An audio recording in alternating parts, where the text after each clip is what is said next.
Io sono convinta che non cadrà, ma può essere una convinzione mia.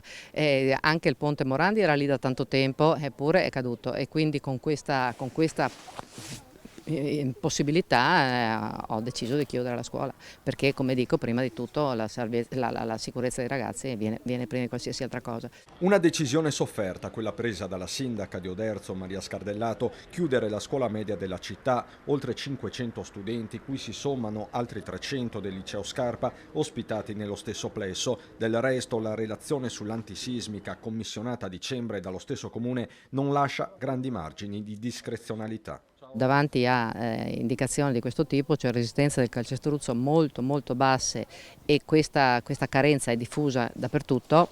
Non me la sono sentita di lasciare aperta la scuola. L'indagine è arrivata dopo anni sulle montagne russe. È da tempo che l'amministrazione partecipa a bandi sia nazionali che regionali per l'adeguamento antisismico, senza successo. In un caso il cantiere era di fatto pronto a partire. Nel maggio 2021 eravamo già arrivati con l'impresa a iniziare i lavori, ma nel frattempo era successo, avevano cominciato ad alzarsi i prezzi, e l'impresa, giustamente da parte sua, non ha firmato il contratto perché i prezzi erano saliti e quindi non ci stava più dentro. Il problema ora è organizzativo. Dopo qualche giorno di didattica a distanza, da giovedì prossimo gli studenti saranno trasferiti in altre strutture: 15 aule al patronato Turroni, 10 alle scuole di Piavon, che saranno a loro volta ricollocate alla primaria dall'Ongaro. Questo per i primi 2 mesi, perché immediatamente partiremo con l'ordine delle aule prefabbricate che andremo a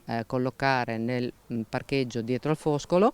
Allo stesso tempo il Comune dovrà accedere a un mutuo per i lavori di adeguamento stimati in almeno 5 milioni di euro, nella speranza che tra bandi regionali e PNRR si trovino le risorse. Intanto lunedì Scardellato incontrerà i genitori, ai quali ha già inviato una lettera. Posso dire che mi dispiace, ma che anche loro cerchino di capire la mia situazione e la difficoltà che ho avuto nel prendere la decisione e che ho tuttora per portare avanti la problematica.